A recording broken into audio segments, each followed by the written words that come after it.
สวัสดีพี่น้องสวัสดีซีทุกคนทุกท่านออกกันยามสวยๆกลับมาตั้งแต่สีดเขาสีดหญ้าในหน้าเขาเพื่อนสีดเขาสีดหญ้าได้หาตุ๊กกลับลงมาทีมงานนั้นมาซอยไม้ปะโทรหาสีมาซอยไม้บอกมาโลดพอแม่ดีแท็กกับลูกสาวไปอันโลกกะให้ปลาตวนบ่มีผู้อยู่เฮือนจุเพิ่นเลยโทรหาเนาะกลับลงมาจุเพิ่นมาซอยล่ะเคยผู้ไทยกับบ่าวไว้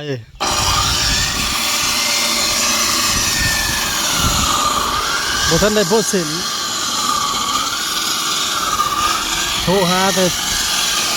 กินข้าวแล้วเฮาไปเพิ่นโทรหาค้อนหนึ่งได้4โตพี่น้องค้อนบ่ใหญ่ปานใดเนาะแต่ไล่ทั้งปีกทั้งยังมันนี่ก็ทั้งนี้ก็สิได้อยู่ค้อนหนึ่งได้4วะปู้เกือบบ่แล้วฉีดยา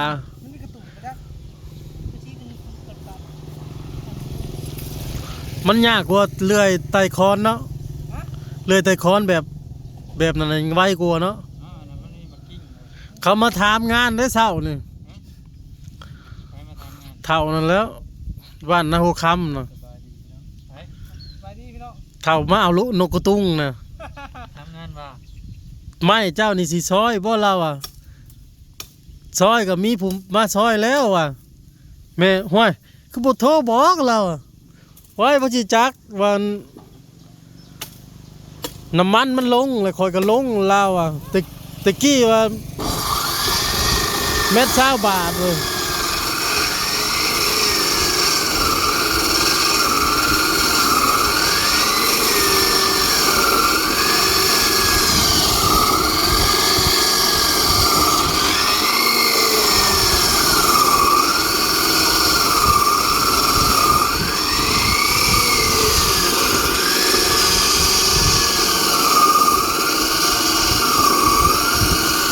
เฮ็ดไปเรื่อยๆเนาะพี่น้องมีเงินสำได้เขาก็เฮ็ดไปสำนั่นเพราะว่าไม้เขาเองมีแต่จ้างเขาเจ้าช่อยคามือคาเครื่องมือเขาเจ้าคาแห้ง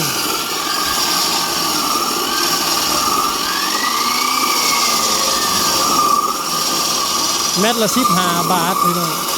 ใส่ไฟเขาเองด้วยคันใส่น้ำมันนะเม็ด20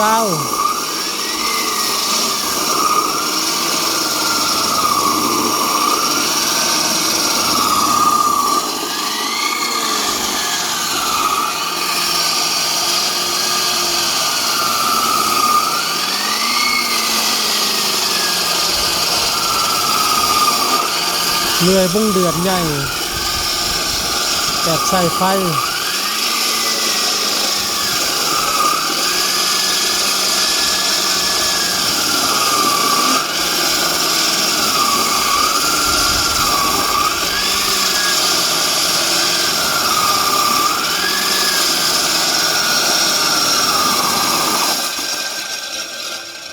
ตะกี้ว่าสิไปคมเสียวเจ้าเลย เพิ่นไปเฮ็ดเพิ่นเฮ็ดหยังแล้วมาบ้านน้ำบ่อเสีย บ่เพิ่นเฮ็ดสิเฮ็ดหยังเฮ็ดเพื่อนเฮ็ดที่ไหนแล้วก็เพื่อนที่บ้านน้ำบ่อน้ำเกลือบ่ทางออกหน้าเทิงอยู่เทิงมานี่เอาหน้า12เทิงชุดบ่ได้ใช้ปากเสาน่ะ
ทางใด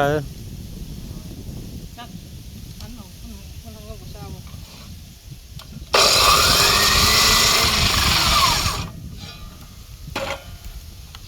ปรุงออกใครกว่าแบบเขาได้บ่ใครกว่าแบบเขาอยู่ได้เนาะ ครับ บ่ถนัดบ่สีแดงแจ่มๆเลยไหมอันกุ้ง น้ำคือเจ้าของอันใหม่เนาะ แต่สี่โต เม้นทานนะก็ไว้ มันก็เหม็นอยู่ซั่นแล้ว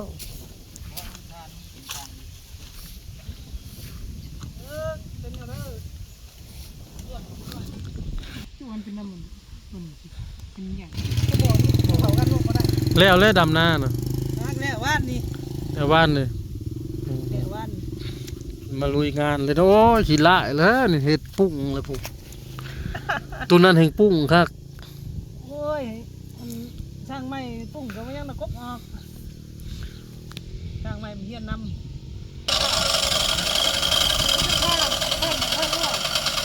ทุกเรียนเพลงไม่ได้ คันเขาแน่นๆแล้วนะเจ้าห้องเข้าไปอีก ล้มได้ไหมครับ ยินบ่ พอขาดได้มันจะสีแดง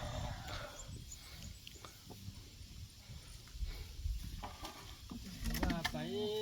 พอขาดได้มันจะสีเงียงอยู่แล้ว ไม่นะมันอยู่ในนานี่ได้ในนาอยู่ในนาเขาไม่ได้เลยจะติงมาได้ ว่าเฮ้ยไม่นี่มัน แห้งๆบ่ 8 เมตรโอ้ยเนาะ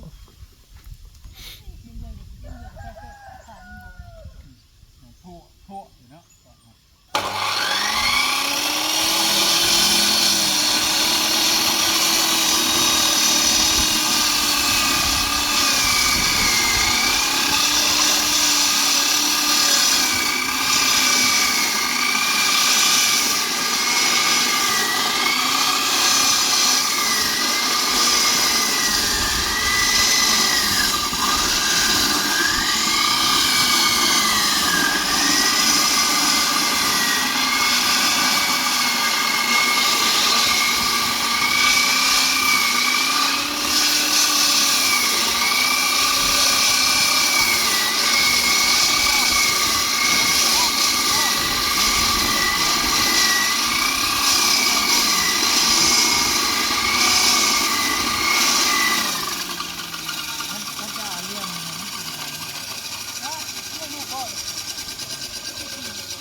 บ่าวไว้แล้วเป็นสร้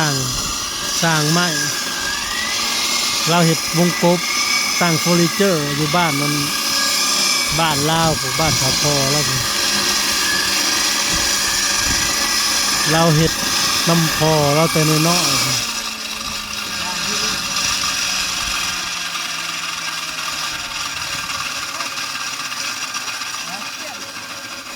นี่เป็นหยัง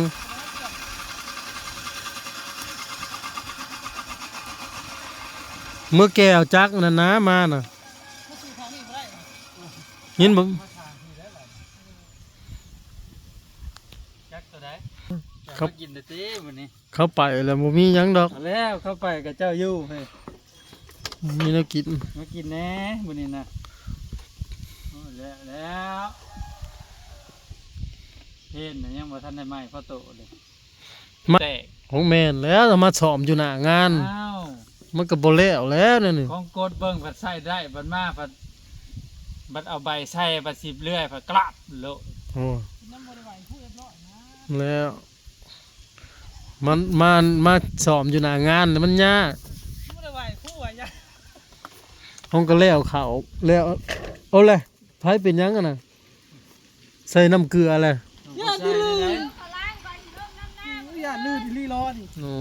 โอ้ยเอาของเดียวฉัน บ่อ้าวเบิ่งดูมันสิงามหรือบ่งามสิผ่านอยู่บ่ บ่พลาดเย็นได้ขนาดจ้างผู้ไม่บ่ มันสิผ่าน ไม่เกรดเอเพิ่น มันเหมือนช่างเกรดเอเกรดทั้งแม่ ดีดีกว่าแม่นเด้ ท่านบ่เฮ็ดบ่จักได้เงิน